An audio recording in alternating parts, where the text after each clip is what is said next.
And here in Des Moines, supporters of Israel as well as Palestine are reflecting on the past year. KCCI's Pepper Purpura is here with us tonight. And Pepper, even though both sides do have different opinions, they do have some common ground. Yes, Nicole, each side has very different demands, but both say that the best thing Iowans can do is continue caring about what is happening in the Middle East.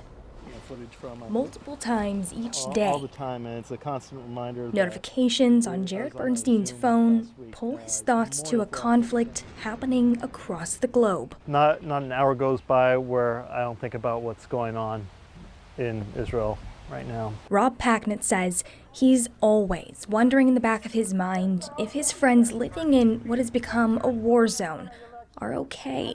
You never know if one day you might find out that someone you know in the country has been killed in an airstrike. Though they each stand on opposite sides of an escalating war, Bernstein and Packnett each say they've spent the last year worrying about the next attack in the Israel-Hamas war. Since an attack on October 7th in 2023 killed more than 1,200 people and took 250 hostages in Israel, the Jewish Federation of Greater Des Moines has hosted multiple events to raise awareness of the conflict. With community members, it's a constant conversation about what we can do to support our friends and family over there. The Party for Socialism and Liberation has helped host multiple protests throughout central Iowa since the war began in support of Palestine. We called a march that had over 1,000 people, which would definitely make it the biggest pro-Palestine march in the history of the state. Today, Bernstein says the release of hostages is top priority.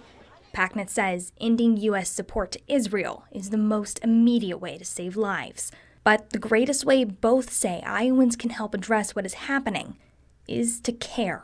Israel's on the front lines right now, and I think everyone who supports democracy, everyone who supports our shared values needs to be paying attention to what's going on and support what Israel is trying to accomplish.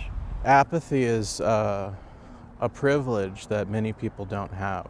You know, families being bombed in Gaza are also tired of that, but they don't get to just change the channel. And tomorrow, the Jewish Federation of Greater Des Moines will host an evening in solidarity with the people of Israel and Jewish communities at the State House at 5. The Party for Socialism and Liberation says they are organizing another protest soon and will publish details on their social media. Nicole. Pepper, thank you.